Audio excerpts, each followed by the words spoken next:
A big part of starting FeMMA and the women's martial arts community that we have here has been driven from my own experience through being a personal trainer, being heavily involved in like the health and fitness industry and rehabilitation as a woman, and then the challenges that we experience as women in a sport like this. So for me personally, I had dealt with many health issues, many injuries, and constantly I was training with men. There's not been a lot of times during my career that I've had a lot of women around me. And I think when you're around men all the time, you tend to try and live up to or reach their standards and compete as a man. And the thing that I had to realize is that I'm not a man, I'm a woman. And not only through my own experiences of just trying to be like a man and beat the boys, but through my studies of holistic health and how that impacts you as a woman and the woman's body and, all of these things, I realized like that's a really stupid way to approach this sport, and more importantly, the longevity of the sport and what you want to do after the sport. So I started to really learn about health and learn about my body and learn about training and the difference between men and women. And it's just so important as women that we know our bodies, we know ourselves, and that we have the strength to say like, hey, you know what, whether we've got male trainers or we are around other females that understand like, this is what I need to perform my best. Because I'm a woman, my body is different. Like that's a fact. We have to accept that. We have to get over the mental hurdle that we're like, whatever we think we're not like strong enough or whatever, we're just different. And if we learn to take care of our bodies as a woman, you still get to perform better even because you've learned how to take care of yourself. So that's been a huge thing through not only my study, but my own physical challenges and journey as a woman in this still very male-dominated sport. And I think even though we've got a lot more women and a lot more females coming up in the ranks and it's definitely expanding, we still have this kind of old school mindset of like, be tough, push your body so hard, be like one of the men, and we're just not men. So we have to be smart, do it a different way. And you don't have to sacrifice your health for your dreams. You still get to succeed and deeply take care of yourself. And that's part of my mission in FeMMA, is to support women to do that. It's such a challenging sport, but it's so rewarding. It takes so much from you, it pushes you to your edges. And in life, we tend to stay in the comfort zone. And so when you're in the gym, whether it's martial arts, whether it's like you're just doing some squats or whatever, push-ups, and you hit that limit where you're like, I don't think I can do one more, and you do, and you show yourself what you're made of, like that's so powerful. I like to say that my martial arts journey has been the best personal development course ever because like you meet yourself on such a deep level. You come up against all your demons, you come up against all your doubts and your fears, and martial arts has got a great community of people that have been there, that have done it before you, that have met all of those same things. And I really believe the more you can open up and be vulnerable and talk about things, and we can talk about these things, that people see, oh, I'm not alone, and I can discover my own strength and embrace the strength that's there, which is a big thing we talk about in FeMMA. Like, it's not like you've got no strength that's eluding you. No, you do have it. It's just we have to learn to embrace it and discover it within ourselves. And I think martial arts is a beautiful way to do that. Not just because of the training and the dedication and everything it takes, but the people that have also like been through it too, been there too. And martial arts is kind of like a solo journey because it's a one-on-one sport, but you've got an entire community, an entire team behind you. And that's really special. I've definitely had experiences where I've walked into gyms and felt very intimidated, which I think a lot of us do feel, especially if we're new, we don't know anything, or walked into gyms where there's all guys there, or walked into gyms where there's a bunch of girls, but they, kind of eyeing you off like a fresh piece of meat that they can put their teeth into. And because I guess at the end of the day, it is a competitive sport. And so everyone's insecurities, their need to prove, the ego, it's all there. And so it can be really intimidating. And I've experienced it all. I've been at gyms where I've been around a bunch of what should be like really supportive women and people, and felt like an outsider, and, you know, felt that jealousy, and like they didn't really have your back, or they, you know, just kind of take it a bit too far in sparring, like just unnecessary injuries and things would happen. I've experienced that. I've experienced just being with a team of just all men, no women. And I think for me personally,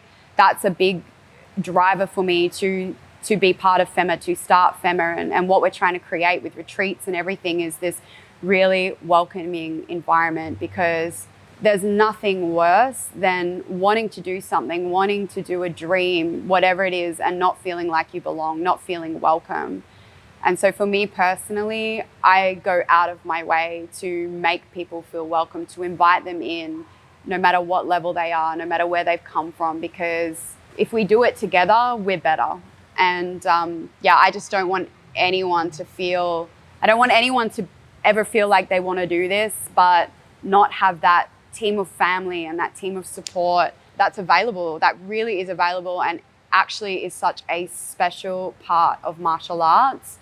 You become family, and that's a beautiful thing when you find the right people. And so, yeah, sometimes it's like you might have to try a few gyms. You might have to see where you fit in best and what your vibe is. And again, it's not like one gym's bad and one gym's good. Different people are different and need different type of environments and different type of things. So it's really special, the community aspect. And so with FeMMA, we want to create that community, that welcoming community. So you know you belong there, no matter, if it's day one or day 1001, you know you belong. Home is the gym.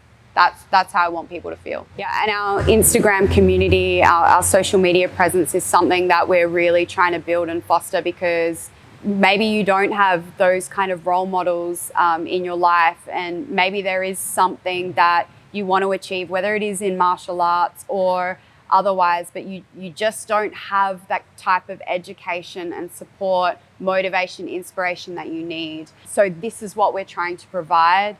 With Instagram, we're trying to build that supportive, encouraging space so that women really feel when they come onto their page that they're taken care of. They're able to like be more responsible for their body, be more like standing in their power, speak stronger, ask for their worth, go and try something new that maybe they were a little bit scared to do before. You know, it's because we're all on the same journey. We all are experiencing the same things. And if we support each other, then we're all gonna succeed together. So even though we're in a competitive sport, we don't have to be on social media and feel like we're being attacked or feeling jealous, which I think happens so much on social media, or, you know, just feel like there's this little social media war going on. I hear so many people just go on social media and Instagram, they feel like shit. So, you know, like coming to FeMMA page, you'll feel good, you know, you'll feel inspired and uplifted and like you can do anything. And yeah, that's a big piece of what we're trying to do in the community. Right now, we have our first retreat that will be happening at the end of June this year, 2024, depending on when you're watching this.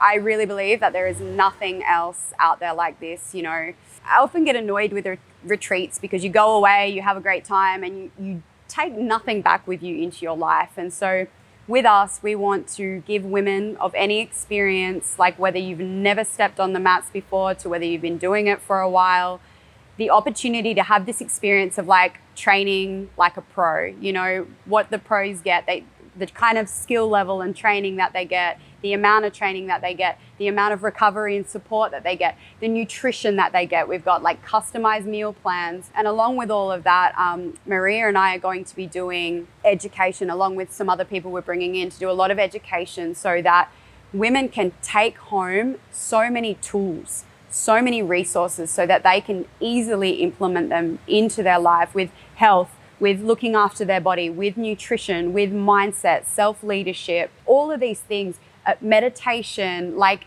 setting your mind up for the day, learning how to like decompress after a stressful sparring session or whatever, a stressful day even. Like everything that we are weaving into the retreat is going to set you up to thrive when you get home, to have all of these tools in your back pocket and set a really solid foundation so that you can succeed. And so, yeah, it's not just about the training. It's not just about like, get to go to like a really lovely place, Bali, and relax. But like who you're going to be on the other side of that is going to be so special, so strong, so integrated, so taken care of. Like you're not going to go through the challenges and the setbacks that I've been through, because you're going to know how to take care of yourself and how to implement that into wherever you want to go in your martial arts career. But also all of those things translate so well over to life, to business, to wherever you want to go with success,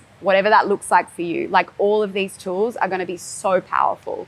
So yeah, we're really excited about it. That's something huge. We've got our Instagram page, obviously, that our YouTube channel, TikTok, everything. We're building our social media presence to also get this education and information out to people. We're working on women's clothing that looks amazing but fits right as well, because, you know, there's just not enough. There's a lot of good stuff out there, but there's not enough. We're underrepresented there. So we're working on some really incredible things in the clothing and fight gear, apparel area. The other thing that we really want to support is exposure for women who are fighting, women who are up and coming, women who are putting on promotions, supporting women in this way, because don't quote me on this, like I can't remember the exact statistic, but it's significant. It's something like only 6% of sport coverage is for women. And so that's pretty sad when you're a professional athlete of whatever caliber, whatever sport, and you're relying on that exposure to get sponsors, to eat, to be able to train, to be able to perform your best. And like we're getting such minimal exposure, like that's disgusting, right? There should not be a discrepancy like that. And so we're trying to just showcase women and support exposure in that way too. There's a lot of other initiatives that we're working on to support fighters and women to even earn more money and support them on their career, because that's another big thing that's really challenging when you're fighting and you're working full time, and there's so much energy that goes into fighting professionally, fighting as an amateur, and sometimes the pay, you know, unless you're at the top, the pay just doesn't cut it for you to live like a really good, healthy life. And so we've got lots of ideas. We're still working on things. We're still developing things. So it's just easier. It's just easier for women, and they just get to shine. With interviews and stories like this, we're also trying to really hear from women, hear real stories, real challenges, so that, yeah, again, people just don't know that they're not alone, know that whatever they're dealing with, like that they can do it too, that there's other people out there, and just trying to spread awareness of women in this sport, what we go through, so that we can all move through this in such a better way. And being a role model, I always say this, you know, as an athlete, as anyone really, but especially as a professional athlete, like so many people are watching you, and you might not realize, but people are watching, little kids are watching, other women are watching. And so I really believe you have a responsibility to show up, you know, to show up how you want the world to be, your vision of the world, how you know, that like treat others how you want to be treated, like the vision of the world that you want to see, how you want women to feel when they walk into the gym to come and try something that you love every day. Like, who are you going to be?